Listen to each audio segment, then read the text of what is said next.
सोलापुरात नगरसेविका श्रीदेवी फुलारे यांच्या मार्गदर्शनाखाली बेघरांसाठी शोध मोहीम राबवण्यात आली। यामध्ये 20 बेघर व्यक्तींना आपुलकी निवारा केंद्रात आश्रय देण्यात आला।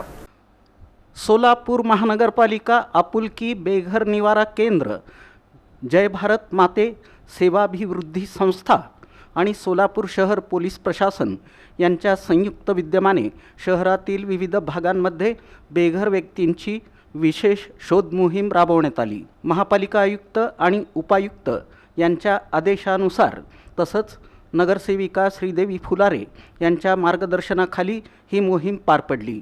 यावेळी सिद्धेश्वर मंदिर परिसर, दरगाह परिसर, मस्जिद परिसर, जिल्हा परिषद, पासपोर्ट कार्यालय, होम मैदान आणि स्मार्ट सिटी परिसरात पाहणी करण्यात आली।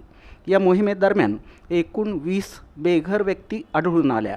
त्यांची आवश्यक नोंद घेऊन त्यांना आपुलकी बेघर निवारा केंद्र, जिल्हा क्रीडा संकुलामागे कुमठानाका सोलापूर इथं सुरक्षित निवारा, राहण्याची व्यवस्था आणि आवश्यक सुविधा उपलब्ध करून देण्यात आल्या। ही मोहीम यशस्वी करण्यासाठी आपुलकी बेघर निवारा केंद्राचे व्यवस्थापक अशोक वाघमारे, सोलापूर महानगरपालिकेचे समूह संघटक वसीम शेख, सत्यजित वडावराव, साईप्रसाद पोळ, अरविंद महाले तसंच काळजीवाहक राघवेंद्र बोरगावकर, सुनीता म्हस्के, धर्मा कांबळे, दिलशाद शेख आदींनी विशेष परिश्रम घेतले। शहरातील बेघर, निराधार आणि गरजू नागरिकांना सुरक्षित निवारा मिळावा या उद्देशानं अशी शोध मोहीम पुढील काळातही नियमितपणे राबवण्यात येणार असल्याचं यावेळी सांगण्यात आलं।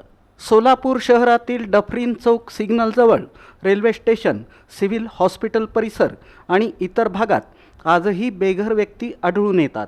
त्यांनाही आसरा मिळण्यासाठी नगरसेविका श्रीदेवी फुलारे यांनी इशारा दिला की जोपर्यंत सोलापुरातील सर्व बेघर व्यक्तींना आपुलकी निवारा केंद्रात आश्रय मिळत नाही तोपर्यंत आपणही बेघर महिलांसोबत रस्त्यावर झोपून अनोखं आंदोलन करू। आई वडील आहेत का? बहीण ती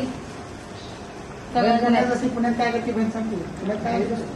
पुण्यात होता तिकडे आले, त्याला बसला होता उचलून आणले तर 1-2 वर्ष झाली तसं चांगलं कुठला आहे? प्रॉपर पोरं सांभाळत नाहीत का? इथं चांगलं इथंच राहत जावा, सगळं सोयी करतात, जेवण देतात चांगलं। हा असं चांगले माणसं येतात। कुठं काम करायला आले तुम्ही? स्लॅबचं तसलं ती खाली वाळू कुठं कुठं ठेके बाबा तोरण येते नाही मागायला का बसत? बरोबर आहे तुमचं, ते तुमचं बरोबर आहे। मग तेच म्हणलं ना, इथं पण चांगलंच आहे रावा। हे इकडं बाळ किती येते?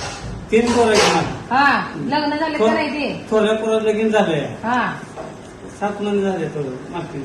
हा हा, दुसरं फायनान्स मध्ये कामाला आणि तिसरं 11वी। मग एवढं चांगलं असून भीक मागायचं कसं?